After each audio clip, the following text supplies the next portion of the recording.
Hey guys, Alan from Hub here, and in today's session we're going to be looking at how to hire a driver. So let's jump straight in. So in this course we're going to cover the following topics. We're going to cover how to create the perfect job description. We're then going to go through how to advertise your job, where you can do this. We'll then go through, once you've obviously advertised your job, you're going to get applications. How do you sort through those applications? So then create your shortlist for you then to go and conduct an interview. So we'll then go through how to conduct an interview, whether it's digitally or kind of in person. We'll then look at how you can then, from that list of interviewees, select the right candidate and then obviously make it official. So without further ado, let's jump straight in. So all things start with the job description. So you've got to start at this point, and the thing I'd suggest you do is you create an ideal driver profile. This is kind of what's your ideal driver look like, because unless you know what you want out of them, you can't go and create that job description.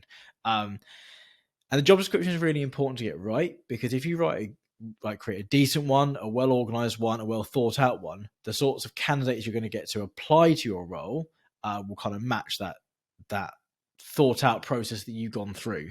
So your ideal driver profile, it kind of outlines exactly the sort of driver you want. So like quickly look at like what sort of licenses do they need? Do you want someone that's conscientious, or do you want someone, is it just a bum on a seat? So you got to kind of create this ideal driver profile. And from that point, you then want to actually start creating your job description. So the first thing you need to do is create a good job title. Obviously, the title of the job description is the first thing that gets said. And in a lot of systems, a lot of online systems, and like in newspapers, it's the headline that gets seen. So a good title will be concise and descriptive. I know it sounds kind of like a contradiction in terms. You want to include keywords so it gets searched online. So, for example, if you're looking for a Class 1 driver, write Class 1 driver. If you're looking for, obviously we're looking for drivers, that's the point of this webinar. So make sure you include the title, the word driver. Really important to put that in there.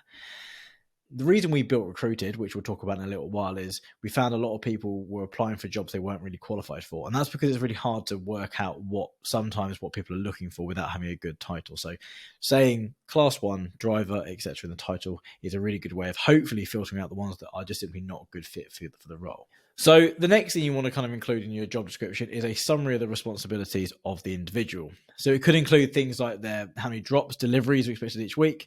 Are they expected to carry out daily walk-around checks? Make sure that, obviously, say if they need to comply with company policies and procedures and certain standards they've got to require. It's kind of an outline of the job so that they can go, yeah, that's me, or no, that's not for me. The next section I'd want to include is the skills, qualifications, and experience. So, for example, things like types of license. Do they need to have CPC training, or is that going to be provided? Do they need to be physically strong? Is it driving? Is it kind of handballing? Is it other things that they need to actually be able to do physically? Do they need to have specialist equipment qualifications, using HIAB, etc., forklift kind of qualifications? It's important to put the location, because obviously if they can't get to the depot to pick up the vehicle, clearly they're not going to be a good fit. The nuances of driving in a city centre, if you need to have that kind of experience, if it's lots of multi-drop in like central London, that does you want to explain that in this section. Equally, if it's a multi-drop or it's tramping, that's you want to include that as well.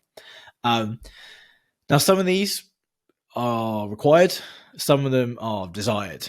So what I mean by that is some things, so things like type of license. Now, you obviously cannot do the job unless you have that type of license.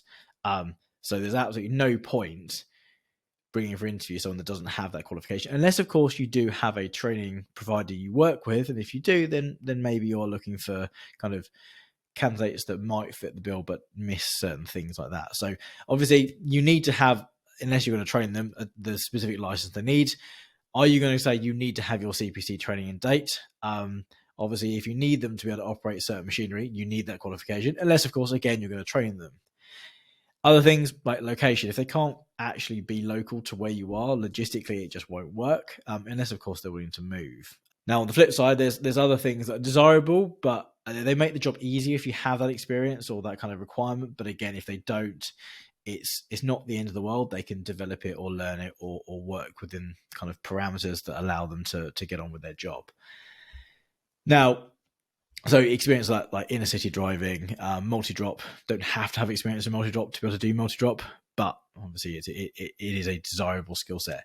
And having it broken down into things that you essentially need them to have, and those things that would be good to have, so the desirable things, is a really good way of shortlisting candidates after you've got applications. We'll go through that in a little bit more detail in a second. So once you've listed like the skills, qualification, experience kind of requirements, you obviously want to list the pay. The pay is really important to make sure you're shared with everyone, shared on the job description, because at the end of the day, if you're not willing to share how much your job is worth, are you going to get people that are going to apply for it? Again, remember, driving is a professional skill. So if you offer a lower salary, sometimes you won't necessarily attract the best drivers. I know we're in this weird sort of driver shortage, and people are quoting salaries of like up to like 80 grand and stuff like that for class 1 drivers. Now, I think that's a little bit silly personally. I think there's definite kind of bandings of qualification experience. But you do have to make sure you pay a fair wage for the role you're advertising. Obviously, minimum wage goes up in April this year, so April 22, it goes up. So it is obviously a requirement to pay at least the minimum wage for operators, for drivers, sorry. Now, we could go into a load of detail around kind of self-employed drivers, limited company agencies. That's not the place here. We're not going to talk about that. At the end of the day, we all know that kind of payroll in PAYE is in reality where most drivers should be, and self-employed drivers, there's a lot of loopholes, a lot of red tape around that, and this is not the place to talk about it. So we're just going to go through the assumption that you're going to employ them. So you need to obviously work out kind of a fair wage for that, to include things like holiday and sick pay and stuff like that. So you've created your job description. So you've got this wonderful description. Where'd you put it? So you need to get it out there in front of people so that people can see it and actually apply to it. There's 2 ways you can do this. There's a traditional way of posting it on job boards and stuff, and we'll talk about that in a little while. Or you can look at kind of the hub recruitment platform that we've built, which is called Recruited, and we'll kind of talk about that in a little bit more detail in a little while. So as I say, there's a few different places you can put this. So obviously there's paid platforms like Indeed, Reed, Monster, CV Library, etc. There's Recruited, which I'll talk about. There's other smaller HGV specific job boards, which they're pretty good. You get a lot of people going to them, or you can come down to just posting in Facebook groups or even newspapers if you're really kind of looking for kind of old school offline applications. Now, there's pros and cons to all of these. Obviously, some of these are free, some of these are paid, some of these are kind of, if you're looking for one driver and you just got, like, let's say you've only got 5 vehicles, you're looking for one driver that's retiring and you need to replace them, sometimes posting just an individual job on, say, Indeed for a month for 150 quid might actually be worth it. But if you've got a steady stream of requirement of drivers, sometimes that constant posting of jobs and constant kind of chasing people, it can get quite draining and actually really expensive in your time. And that's kind of why we built Recruited. So Recruited is a little bit different. You don't actually post jobs, you just post your profile on there, and then you have complete access to all of the driver database on there. What you can then do, you can filter by location, license type, experience, etc., like that. So very much like you create your job description, but rather than posting it as a job, you can then use that to kind of filter by drivers. So Recruited, it is a little bit different. It's what we're calling a driver discovery service. So you can discover drivers. Equally, they can reach out to you. So if they're looking for jobs, they can obviously see that you're in London looking for multi-drop in class 2 multi-drop. They can see those ticks, and then they can obviously kind of reach out directly to you. So it's not a job posting site in the same way, it's a driver discovery site. But if you're looking for 1 or 2 drivers, sometimes Indeed or Reed might actually be better. The smaller HGV job boards, again, you post a job on there and you kind of sit back and wait for applicants. Facebook groups, now, yeah, you can spend a lot of time kind of filtering through a lot of people that just go yes or like or comment. And again, newspapers, you might get the odd application, but I think for the volume that you might need, Recruited might be the best solution. But again, if you're looking for 1 or 2 people and you're fine for 3 or 4 applicants, then maybe paying for a job on Indeed might make more sense. So that's kind of where you can advertise. Now, again, Recruited is our platform. That's something we've built, and we'd obviously want you to use that if it's the right fit. But again, might not be the best fit for you. So they're some of the options you've got there. So now you've kind of either had a load of applications from the jobs, the job description you posted on, say, Indeed or Reed, or you've gone through, recruited, found your list of people that are best fit, you favorited them on the system, on the platform, and then you're reading through their profiles or you're reading through their CVs if you've gone down the traditional route.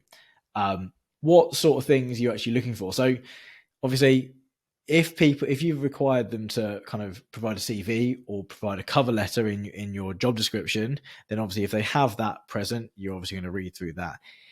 A good thing you can do is, like, if they haven't got it and you ask for it, automatically you can kind of put them to a no pile and have the yes pile of the people that. So as you're reading through, what you tend to do is you kind of go yes, no, maybe. So this is someone you want to definitely invite to an interview. These are people that are definitely not a good fit, i.e. they don't have the qualifications or the experience, or their CV obviously looks fake, or the CV might look a bit bare and they haven't really thought it through. So there's a definite no. And then you got a lot of people who sit in the middle and go, yeah, they look like they could be a good fit, but I definitely need to speak to them before I give them the job. So you kind of have these sort of three piles, if you will. So you've got these applications. You'd start and divide them to piles. How, apart from like ticking off like the list of things you've looked for, other things to kind of be aware of, you might want to kind of look for obviously a great driving record. So you can see their employment history and go, oh, they've worked for some really good employers. I know that employer. I've worked with people from there. We know they're good. They're good quality drivers. You want to look for kind of someone that's highly responsible. Maybe look at what they've driven before, or kind of the autonomy they've been given. Also looking at the layout of the CV or their application. If it's kind of like well put together, they obviously take pride and they're responsible for themselves, then clearly that's a good kind of tick.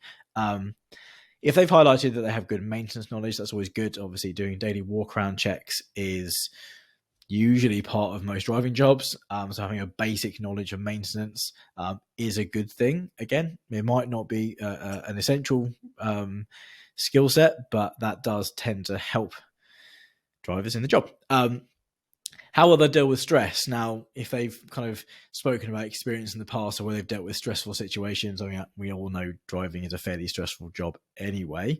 But if they've got some experience of particularly stressful situations they've dealt with and they've outlined them on their CV, then that can be a really good tick. Now, in this modern world we live in, great communication skills, both verbally and also digitally, is super important. So having great communication skills. Now, the best way of seeing this is, have they written a good CV? On Recruited, you can also see if they've filled in their social profile, so you can actually find them on Instagram, LinkedIn, Facebook, Twitter, and you can kind of get a good vibe as to how well they communicate and how kind of switched on they are. Again, that's only if you're I personally would always want to have someone with great communication skills. So we actually, speaking of that, we actually created an infographic recently for the best qualities to look out for in a driver. So what I'll do after this session, I'll actually email this to you. You can download this. I think we made it into a little video as well. So you can kind of have that. It's like top 10 qualities to look out for in a driver. So that's quite useful. So you obviously looked at the things you definitely want, but there are sometimes red flags that pop up on reading through CVs and applications that you kind of go, is that person worth a punt? Is it worth getting into an interview? So again, these aren't standout in their own right. They shouldn't be an automatic no, they're not good for the role. It's just sometimes you might need to question them. Yeah, it's not an immediate red flag. They don't get the job. It's just there needs a bit more explanation. So unexplained gaps in employment, obviously that is quite a big one. If they can't explain it, obviously if they've been on maternity or paternity leave, or they've been out of the country or whatever, but if they've had gaps of employment that's kind of, they've lost a job and not found a job, it is a red flag, because I mean, why are they not stuck in that role? Non-specific description of previous employment. Now, if they just said, I've driven for 30 years, is that laziness? Is that they're trying to hide something? Or is it maybe they just aren't as competent at creating a CV or an application as maybe they could be? Is that reason not to hire someone? Probably not, but you do need to find out. If they can't give you specifics, they may be hiring someone or something that you obviously you need to be aware of. Similarly, if they've got an incomplete or difficult to understand profile or CV, let's be honest, driving is a hugely difficult and hugely skilled job, but the CV doesn't have to be complex. It can be quite simple to understand. If they can't communicate that simplicity through a CV, then maybe that should be a red flag. Also, on the flip side, are they overqualified? Have they got too much experience? Does that indicate they might not be able to stick at a job? That they might find fault in employers? It might be that they've come into the twilight of their career and actually don't want to drive class one anymore, and they just want to drive a van, and that's fine. That's not be that they're overqualified, but there's a reason for it. But if they're overqualified and still applying for every job under the sun, then maybe it's a problem with them, kind of their employability, that they won't stick in a role. So now that you've kind of you've gone through the applications, you kind of want to filter them. So as I said earlier, you want to kind of get, I would say 3 piles. On Recruited, you can kind of favorite kind of yeses or a short list. But yeah, kind of sort them into piles of like definite no, and then anything up to maybe and definite yes, at least definite yes to invite for an interview. So you can categorize the candidate. So do they just meet the essential requirements that you put down on the job description? Do they meet just the essential requirements plus desirable X? So like they have they've definitely got the right class of license, they've definitely got the right experience, they definitely live in the right area, and they have experience of multi-drop.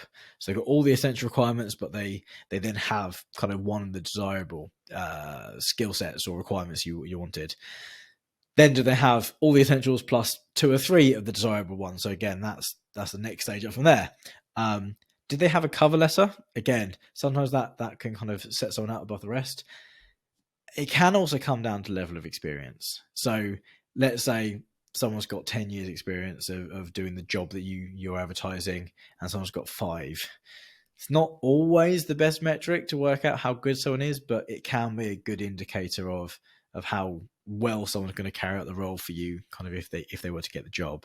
So once you've kind of filter them down, you've got your short list of drivers, you've got all the people you want to interview for to invite to interview. The next thing is to actually conduct an interview. So we're now going to move on to this section here.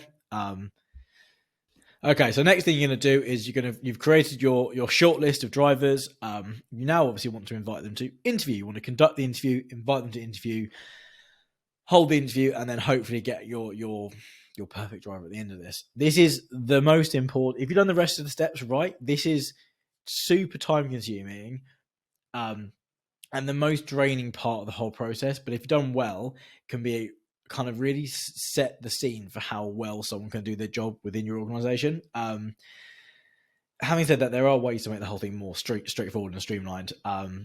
It is stressful having been sitting in the place you are now in terms of hiring individuals. It is a super stressful place to be. You want to get people to do a role, and sometimes your business is suffering because you haven't got people doing that role. So having a streamlined process where you can just kind of hire the person and get back to doing your job is obviously something really, really important. So what you'll need to conduct the interview is you'll obviously need a place to conduct it. So whether that is online or whether it is in person, you need to obviously have a meeting room or kind of even just a coffee shop if you don't have your own office, or using something like Zoom or Google Meet or something. You'll need a list of questions. It does tend to help to have like a step-by-step thing of what you're going to say in an interview, a notebook or some way of kind of collecting the notes you've got out of the person when you're talking, and ideally a copy of their CV or their profile to hand, so you kind of use that as a prompt. So the best place to conduct an interview, I mean, in my opinion, is still best to do them face-to-face. You need a bright, well-lit, good-looking room, nice temperature, so you're not kind of freezing or kind of sweltering. Obviously, if you need to book a meeting room or book a space, you need to book it well in advance. If you are struggling for time. Sometimes if you want to employ 30 drivers, you're going to interview 100, then maybe doing a Zoom kind of 20-minute interview might be more sensible for you. But again, it's whatever fits your requirements. One thing you need to be aware of is you need to be aware of your own biases. So this is not kind of specific to the list here, but you need to make sure that you don't show any bias when people are coming to you in terms of race, sexuality, gender, etc. If you are to not offer a job based on those things alone, that is obviously against the law. You need to be very careful to leave your biases at the door. They might be great at their job, even if you might not agree or understand their beliefs. That's actually not a reason to not employ someone. So that's just something to be aware of. Like, it is obviously is against the law to do that. So yeah, a place to conduct the interview, a list of questions. Now, I prefer to kind of go for a more conversational kind of style. But if you've got very much they need to have X, Y, and Z kind of requirements, then maybe a list of questions of, do you have your license? What CPC have you got? Tell me about your experience, etc. You can obviously have that. Now, my personal preference is I actually print off their CV or their profile, and then I'll write notes around their experience. So I'll kind of go, okay, it says here on your CV that you've got 10 years experience. You were working at DHL for 10 years. Oh, what was that like? And then go, okay, so as they talk and they explain what's going on, what they did there, you can obviously write the notes there. So yeah, but sometimes having a list of questions can help to fall back on. But yeah, so that I personally prefer to go for the more conversational style. It's really important to be prepared. It doesn't just mean arriving on time to the meeting room or to the Zoom call or whatever. You're going to have potentially lots of people to interview.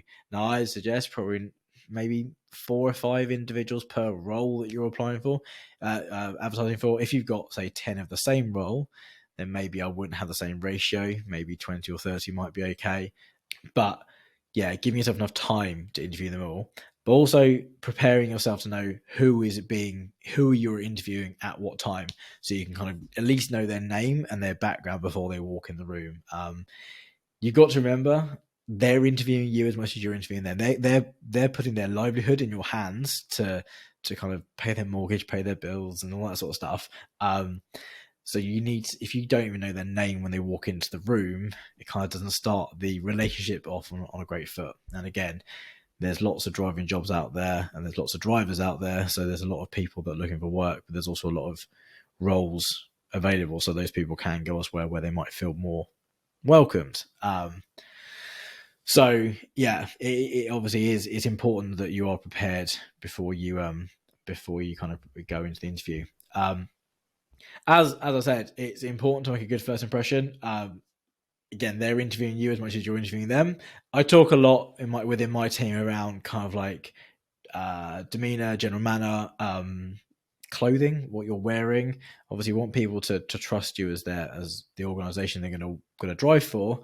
So you've got to be kind of present yourself in a way that represents the business values, and that they can maybe get on board with.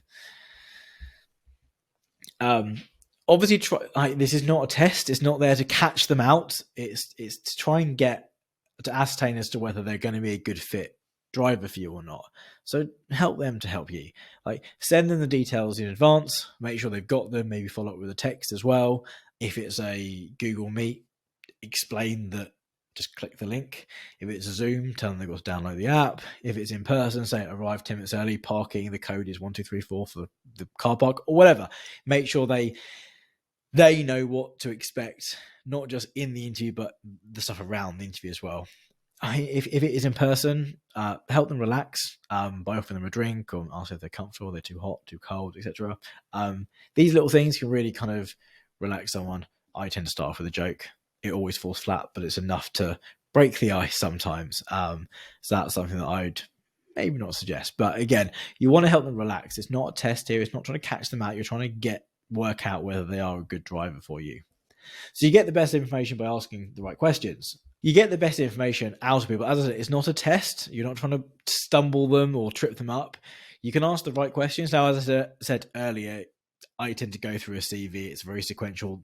Most good interviewees will come with their CV, so they've got a prompt card to read from if they get flustered. So I tend to follow that same structure. But if you do have a standard set of questions, that's great as well. Do make sure you give them enough time to answer. Don't ask them and then kind of stare intently at them, kind of smile, try and break the ice, make sure they can actually give you the answer that they can, because it is quite stressful for people to go to interview, and you need to give them a chance to show themselves in a good light. So yeah, I'm making sure you ask the right questions. You need to kind of focus the discussion to make sure that you don't go off on tangents. It's really easy, and early on in my career when I was hiring people, I would tend to offer roles to people that I just got on with. And that's great, but you're not meant to make friends at work. You're meant to find people that are a good fit for the role. And so if you then start talking about kind of what you both enjoy, it breaks the ice, it builds a relationship, but it sometimes means that you overlook certain things that actually are really important for the role. And I mean, I've been guilty of this in the past. So the reason I now follow the CV, and if you want to use questions, is to keep you on track and keep you on target and focus the discussion on the job and the role and the requirements and the individual, not on if you support the same football team or not.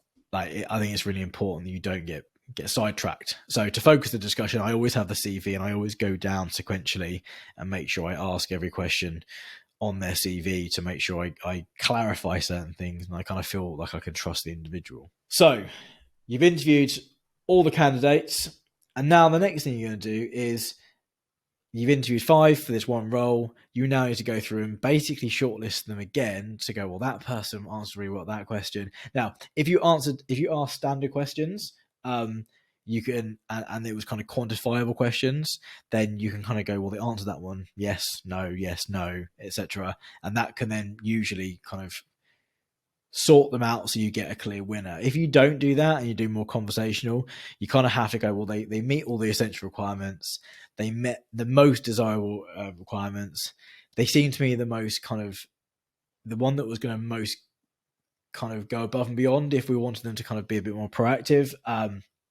You kind of want to make sure, because if you've done the rest of the process right and you kind of put together a well-written job description and advertise it appropriately and sort it through the initial application, so you're not wasting your time interviewing people that are not a good fit. You're only interviewing, this should be a really hard thing to do. You should go, I've got 5 candidates, all 5 of them could do the job. If you did your previous steps right, this should be really, really hard. So you then need to go, which of these are the best person for the role? Because on the flip side, if you've not done the previous process right, you've then got 5 people that are no good for the role, you're not going to start again. So you want to make sure that the person you hire is right for the role. And obviously, if you've used Recruited, it's quite easy to go and refilter through by different parameters. But if you've then got to post a new job on Indeed or etc., it can get quite time consuming.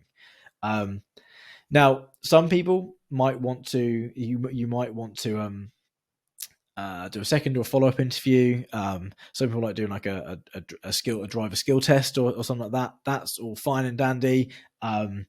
That's kind of your prerogative, but usually one interview, checking their references, making sure they've actually got their qualifications and their licenses and their right to work and all that sort of stuff, which we'll talk about in a second,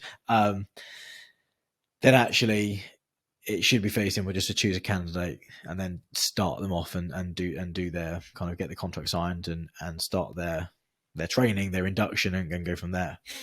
So I kind of mentioned earlier about making sure you stay legal when you're interviewing people. Make sure you don't bring your biases in, but you got to make sure you don't hire or not hire based on those things. Not just bringing them to interview, but also hiring them cannot be based on their religious, sexual, gender beliefs, etc. So the discriminate, like the things you can't discriminate on, I'm just going to list them quickly, are race, religion, sex, sexual orientation, age, ancestry, or national origin, marital status, disabilities, arrests, military service, height or weight, unless of course it's directly related to the job performance. Also political preference or membership in social organisations. You can't hire or not hire based on those things. Obviously, if someone applies that's blind for a driving job and they are legally blind and they don't have a license, clearly they can't do the job. So, but you're not hiring them because they're blind. You're not hiring them because they haven't got the ability to do the job properly. So you're not hiring them because of the ability to do the job, not the condition itself. Same goes for age. Obviously, certain licenses have different ages. Insurance premiums, again, if someone is under 21, if that makes it extortionately high to employ someone. Medical history, obviously you need to be medically fit to drive. If you're not medically fit to drive, then obviously you can't do the job. But it's very important you don't discriminate. Again, this is not legal advice. You need to talk to a HR expert or a lawyer to make sure you don't fall foul of this. This is not legal advice. Like, fine print down here, do not take advice on this. So you've kind of made sure you've not chosen them by being discriminatory. You're now going to make it official. You're actually going to hire them. Now, it goes way beyond just a handshake agreement. You found the perfect employee, the perfect candidate. You do need to make them an employee. And the way you do this is by issuing them a contract, an employment contract. So what is actually in an employment contract? Obviously, there needs to have certain key details. And again, this is not legal advice. If you do want help writing contracts, you can contact us. We do have someone in the team that does this. So if you are after help, then please do just email hello@hubhq.co.uk, and someone can reach out and help you. But again, this itself is not legal advice here. So you do need to have copies of licenses, the training you require, and any other necessary accreditations. You also need to get a signature to make sure it matches the driving license. Also need to have kind of proof of residency or right to work in the UK. You also might want to do a license check on them. So you need to go to the DVSA and get their license code and actually do a license check on them as well. Just to make sure they haven't got any points, etc. So actually on the contract, what's in the contract itself, anything else on the contract itself is, again, this is not legal advice, but you need to have the name of the employer, the employee's name, and the job title and the start date. You need to have how much they're going to get paid and the frequency, hours and days of work, indicating if they're subject to change, i.e. shift work, how much holiday they get, where they're located, are they going to expect them to move around the country, length of contract. So is this a 3-month, 6-month, 12-month contract? Any required training they're going to be able to complete, they need to complete. So saying you need to be CPC in date and saying whether you're going to provide it or not. Also talk about any benefits you might provide. So kind of insurance, health insurance, dental, anything like that. You want to obviously list that in the contract as well. The contract needs to be issued and signed within 2 months of the start date of the start date of the employee. It should also include things like the pension scheme, rights to non-compulsory training, cover the disciplinary procedures, all that sort of stuff. Again, this is not legal advice. If you need legal advice, please get in touch, but this in itself is not legal advice. So anything else you need, as I said, above and beyond what's in the contract, you do need to have copies of all licenses, rights to work, and qualifications and training certificates to make sure they are actually who they say they are. What I would say is also do reference checks as well. Just make sure they check out to say who they are. Who they say they are is who they are. So yeah, that is... You've now hired your driver. So in this short session, we've covered the following. We covered how to create the perfect job description. So why you do it and how to do it. How to then advertise that job. So whether you're going to use Reed, Indeed, or the Hub recruitment platform Recruited. We've then gone through how to shortlist your applications to make sure you got your definite no's, your maybes, and your definite yeses to interview. We then went through how to conduct an interview itself, how to put the candidate at ease, how to get the right questions, how to get the right answers. We then looked at how to select the right candidate from those interviewees, and then we touched on how to make it official. Again, it was only kind of basic kind of overview. When this is not legal advice here, hopefully now you do feel a bit more comfortable on the process of how to hire a driver. If you do have any questions for me or my team, or queries, or want to chat, or anything like that, maybe want to find out how the Hub recruitment platform Recruited can actually help you, please do get in touch. Just email hello@hubhq.co.uk, and that will get through to one of the team. Apart from that, that's it for me. Thank you very much, and see you next time.